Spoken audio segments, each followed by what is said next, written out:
Shalom Bapak Ibu Saudara yang dikasihi Tuhan. Masih bersemangat di siang hari ini, amin.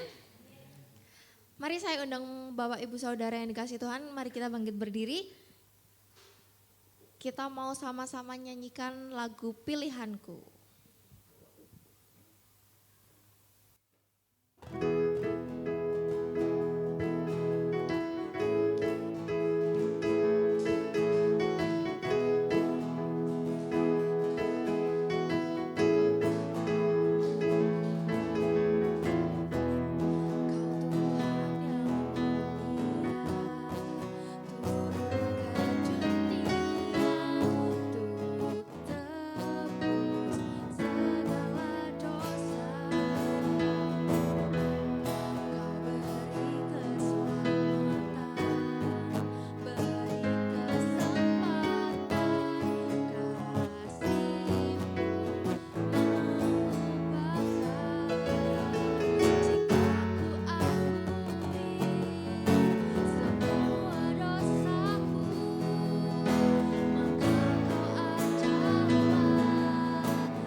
Saya persilakan Bapak Ibu Saudara untuk duduk kembali.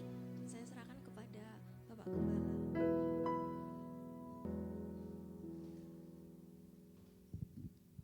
Mari kita berdoa.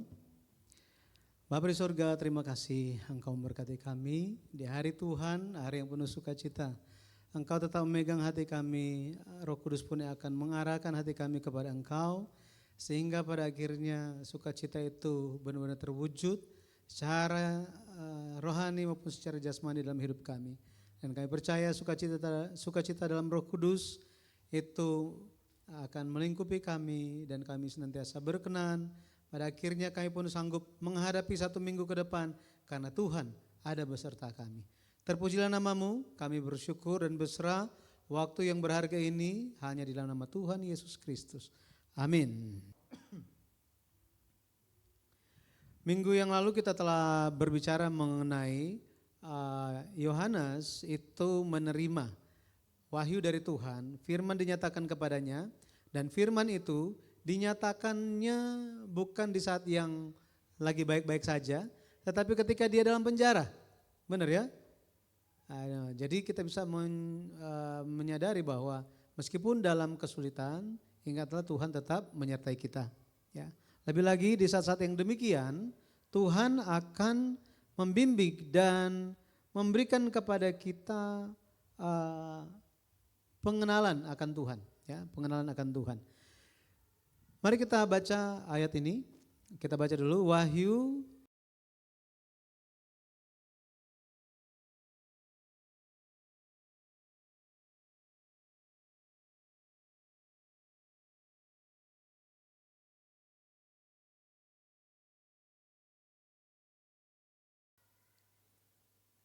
Oke, tujuan Allah memberi kitab Wahyu itu apa? Ya, kita akan lihatnya bersama-sama. Mengapa Allah memberikan kitab Wahyu ini? Ya, yang pertama itu untuk menunjukkan kepada hamba-hambanya tentang apa yang akan terjadi. Dari sini kita bisa mengetahui bahwa ketika kita menjadi hamba Tuhan, barulah akan dikasih tahu. Kalau kita mau jadi majikan, nggak akan dikasih tahu.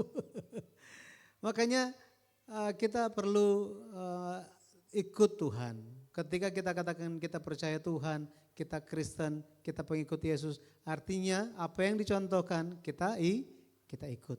Ya, menjadi hamba. Apa yang akan segera terjadi itu akan dikasih tahu katanya. Ya. Coba kita lihat next slide-nya. Coba pencet lagi. Diklik lagi. Klik sekali lagi. Wahyu 1 ayat 1, di situ dikatakan apa? Wahyu 1 ayat 1. Sudah muncul? Ya, kita baca 2, 3. Inilah wahyu Yesus Kristus yang dikaruniakan Allah kepadanya, supaya ditunjukkannya kepada hamba-hambanya apa yang harus segera terjadi. Nah di sini dikatakan supaya ditunjukkan Tuhan kepada hamba-hambanya apa yang akan terjadi di masa depan. Makanya kalau kita baca di pasal 22 pun dikatakan di ayat yang ke-6, coba slide berikutnya, muncul hamba-hambanya juga. Artinya apa? Artinya ini merupakan satu hal yang segera terjadi. Coba pencet lagi. Wahyu 22 ayat 6 kita baca, lalu ia berkata kepadaku, perkataan-perkataan ini tepat dan benar, dan Tuhan Allah yang memberi roh kepada para nabi telah mengutus malaikatnya untuk menunjukkan kepada hamba-hambanya apa yang harus segera terjadi.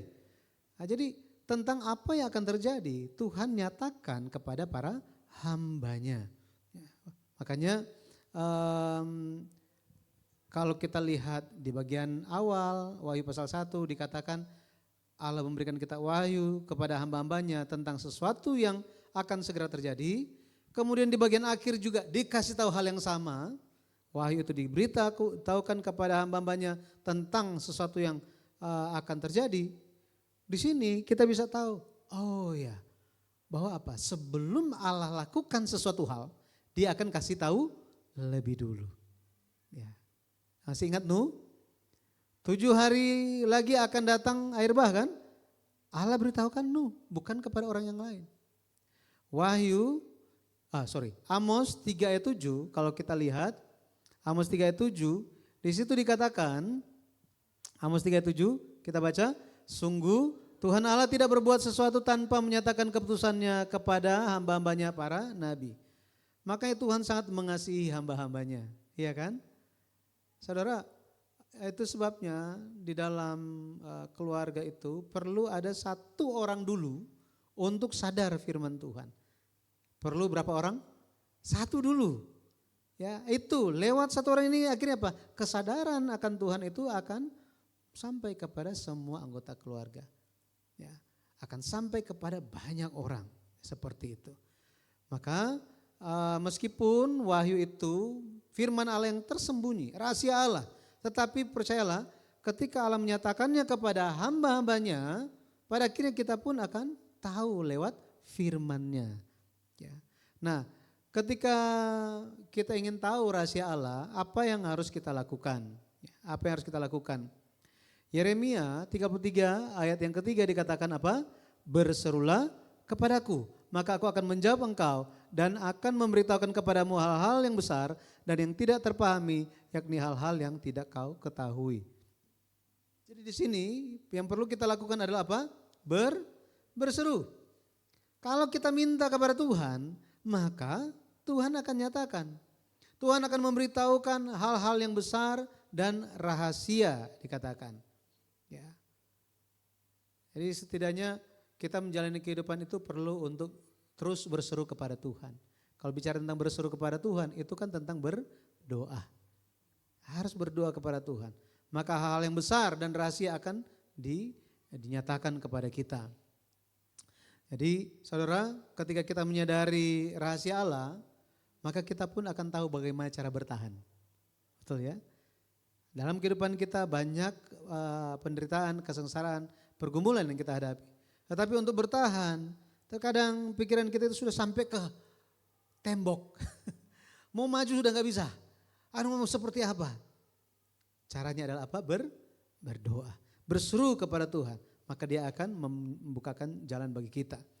Jadi kiranya kita senantiasa berdoa kepada Tuhan. Sehingga kita bisa mendapatkan rahasia dari Tuhan. Amin. Nah, hal yang berikutnya. Jadi yang pertama tujuannya adalah untuk memberitahukan rahasia kepada hamba-hambanya. Apa yang akan segera terjadi. Yang kedua, untuk apa saudara? Kitab Wahyu diberikan untuk memberi berkat. Untuk memberi berkat saudara. Kalau kita perhatikan di kitab Wahyu muncul berbagai hal yang sangat menakutkan. Hal-hal yang sulit kita pahami sampai kita lupa bahwa kitab Wahyu diberikan untuk memberikan berkat bagi yang membacanya. Banyak orang lupa ini. Ya, banyak orang yang lupa. Isinya tentang penghakiman, ya kan? Tetapi saudara, kalau kita senantiasa pegang Tuhan sampai akhir, pegang firman-Nya sampai akhir, kitab Wahyu itu akan menyatakan rahasia bagi kita, rahasia hidup kekal dan berkat ubah. Wahyu 1 ayat 3 dikatakan apa? Coba kita lihat. Wahyu 1 ayat 3 kita baca, berbahagialah ia yang membacakan dan mereka yang mendengarkan kata-kata nubuat ini dan yang menuruti apa yang ada tertulis di dalamnya sebab waktunya sudah dekat. Di sini dikatakan berbahagialah, bahasa aslinya diberkatilah. Diberkatilah. Maka bagi kita yang mendengarkan, yang membaca, menaati, percayalah kita adalah sasaran berkat Tuhan. Amin. Amin. Berkat, kalau kita lihat Rasul Yohanes mengungkapkan ini merupakan berkat hidup kekal. Berkat hidup kekal itu, saudara, tentang hidup kekal paling sering disebut oleh siapa? Atau di mana? Di kitab apa? Kitab Yohanes paling banyak. Nah, penulis kitab Yohanes itu, Injil Yohanes, dan penulis Wahyu itu orang yang sama. Jadi ketika dia memikirkan tentang berkat Tuhan, berkat itu menunjuk kepada berkat hidup kekal. Yohanes 8 ayat 51. Sama saudara, coba kita baca, 2, 3. Aku berkata kepadamu, sesungguhnya barang siapa menuruti firmanku, ia tidak akan mengalami maut sampai selama-lamanya. Ini berkat Tuhan. Ya, berkat Tuhan. Yohanes sudah tahu, ketika Yesus Kristus mengatakan jika turuti firmanku, tidak akan mengalami maut sampai selama-lamanya, dia tahu dengan jelas berkat ini. Kitab Wahyu pun berbicara tentang berkat hidup yang kekal. Jadi saudara, jika kita, pertanyaan dulu, apakah kita mau menerima berkat ini? Apakah kita mau menerima berkat hidup kekal? Amin. Artinya apa? Jika kita mau menerima berkatnya, kita pun harus hidup sebagaimana yang Tuhan kehendaki. Ingat Esau? Dia mau berkat sulung. Tetapi hak kesulungan atau kewajiban sebagai anak sulung dia gak mau. Jadi dia mau terima berkat, tetapi tolong jangan atur saya. Berkatnya saya mau. Tapi kalau mau suruh begini, suruh begitu. Oh, tunggu dulu. Ini Esau. Apakah Tuhan, kalau Tuhan izinkan berkat sulung juga, anak sulung diterima oleh Esau, apakah Tuhan adil? Enggak kan? Tuhan perhatikan.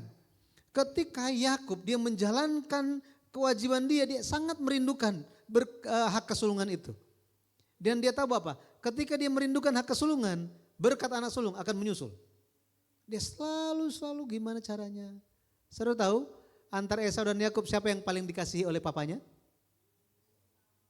Ishak paling lebih mengasihi siapa? Esau daripada Yakub. Ya kan? Ishak sendiri dia nggak bisa melihat dengan jelas. Dia terlalu mengedepankan kasih jasmani dia sampai lupa bahwa apa? Yang terutama haruslah yang rohani, bukan jasmani. Tetapi pada akhirnya dia sadar, ya, Dia sadar mengenai hal ini.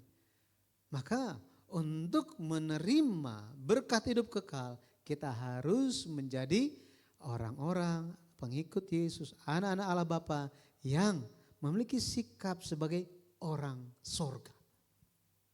Orang sorga, iya kan?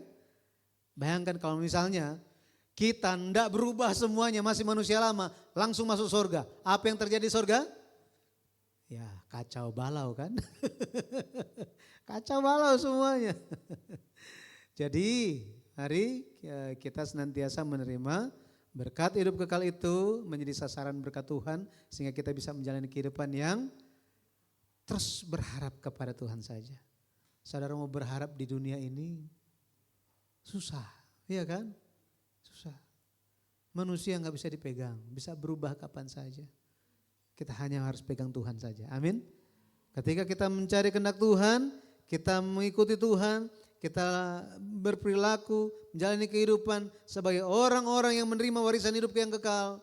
Pada akhirnya Tuhan akan bukakan jalan. Bahkan kepada hal-hal yang kita lihat, sulit sekali. Tapi Tuhan buka jalan. Ya, kiranya saudara bisa, kita semua bisa mengalaminya. Amin. Amin. Nah, jadi untuk mempelajari kitab Wahyu ini, sikap kita tuh harus seperti apa?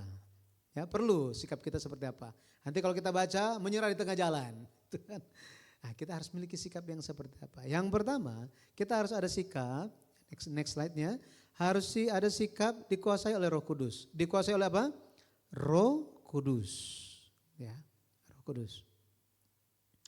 Di Wahyu 1 ayat 10 di situ dikatakan, pada hari Tuhan aku dikuasai oleh apa?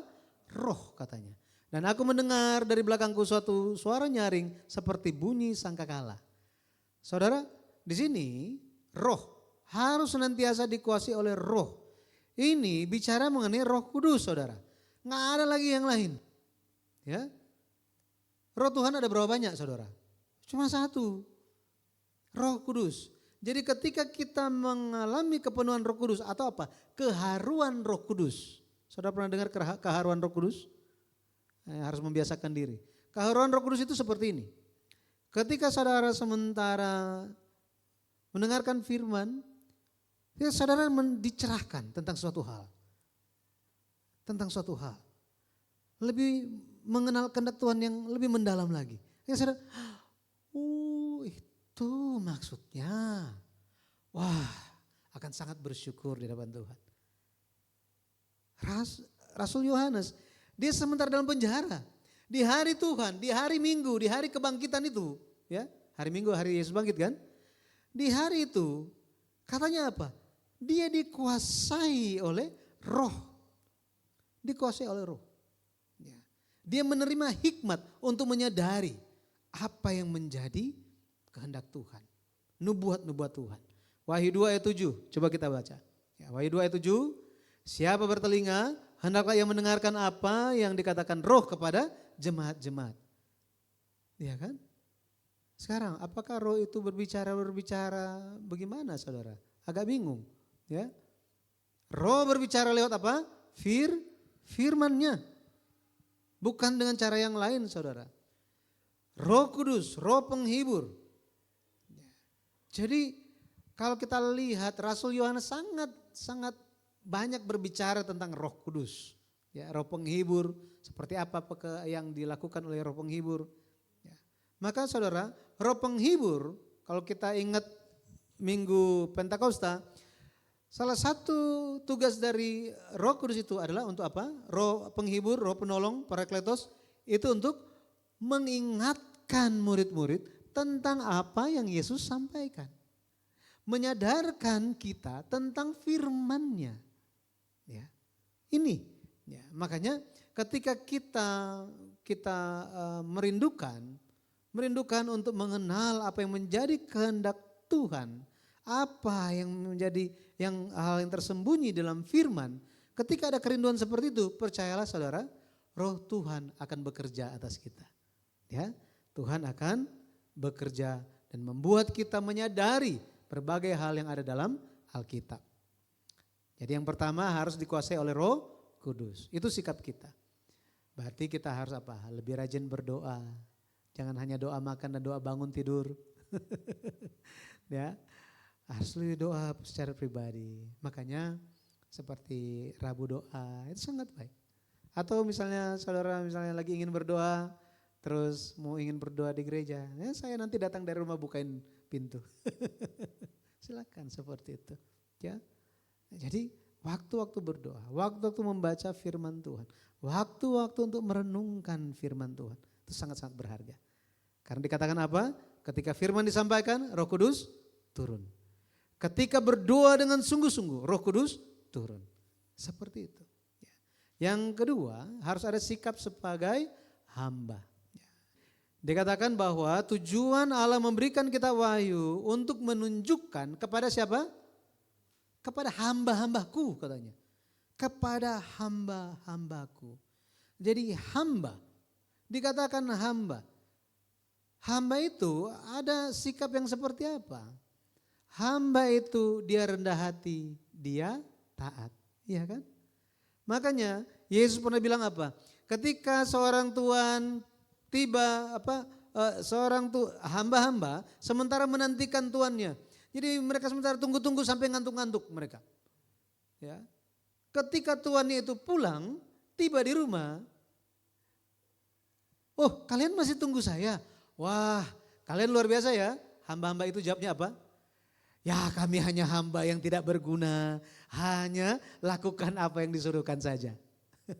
Hebat kan? Bukannya apa? Lama banget sih. Itu bukan hamba itu. Ini di mana ini? Lama sekali bikin kita repot sekali. Enggak seperti itu sikap hamba. Sikap hamba hanya apa? Amin. Ya, amin. Jalan. Luar biasa. Makanya dari antara banyak tentara ada yang dikhususkan. Yaitu pasukan khusus. Iya kan? Pasukan khusus, bukan semuanya pasukan khusus. Tetapi training yang berbeda. Percaya saudara, percayalah bahwa kita semua ini kayak Kopassus. Ya. Ya, kiranya kita senantiasa ikut terus supaya bisa menyadari semua firman ini yang dinyatakan kepada kita. Ya, sikap yang seperti apa? Selain sikap kerendahan hati, sikap taat, kita perlu sikap yang, ya, next slide-nya, sikap ikut dalam penderitaan. Nah ini yang susah. Rendah hati masih boleh, ya kan, taat masih oke. Tetapi kalau menderita, aduh gimana ya. Jadi saudara percayalah Tuhan akan mampukan kita. Kita tidak sendiri saudara. Ya. Meskipun seolah-olah kita merasakan kita sendirian. Tetapi langsung ingat Yesus ada bersama kita. Ya. Wahyu 1 ayat 9 dikatakan apa? Wahyu 1 ayat 9 kita baca. Aku Yohanes saudara dan sekutumu dalam kesusahan, dalam kerajaan dan dalam ketekunan menantikan Yesus berada di pulau yang bernama Patmos oleh karena firman Allah dan kesaksian yang diberikan oleh Yesus. Di sini dikatakan apa? Dalam kesusahan katanya. Dalam kesusahan saudara. Jadi dia dalam penderitaan, di penjara yang dingin di pulau Patmos, tetapi dia tetap menantikan Tuhan. Dia tetap bertekun kepada Tuhan. Sementara menderita, gak punya apa-apa, mau lakukan apa saudara? Bertekun. Bertekun dalam apa? Ya kalau memang udah gak ada kegiatan apa, memang sudah mentok saudara, ya kan? Udah terlalu pusing, buka Alkitab baca aja. Mau mengerti gak mengerti, gak apa-apa. Ya, habis mau ngapain? Daripada kita gak lakukan apa-apa, lebih baik kita bertekun. Ya, bertekun. Pada akhirnya Tuhan akan melihat kita. Ya, kepada siapapun penderitaan itu bisa datang. Ya, tetapi di saat yang demikian jangan kita putus asa, kecewa. Kiranya kita senantiasa apa? Senantiasa memohonkan sukacita Roh Kudus itu bekerja di dalam kita, mampukan kita untuk bertahan. Amin. Ya, Tuhan itu yang layak kita percaya, bukan yang lain. Ketika Tuhan kita pegang sampai akhir, maka segala hal di hadapan kita akan lihat satu persatu jalan akan dibukakan. Amin. Amin. Saya berdoa memberkati dalam nama Tuhan Yesus Kristus, kita senantiasa ikut Tuhan, bertumbuh dalam pengenalan akan Dia, dan memiliki sikap sebagai hamba Tuhan. Amin.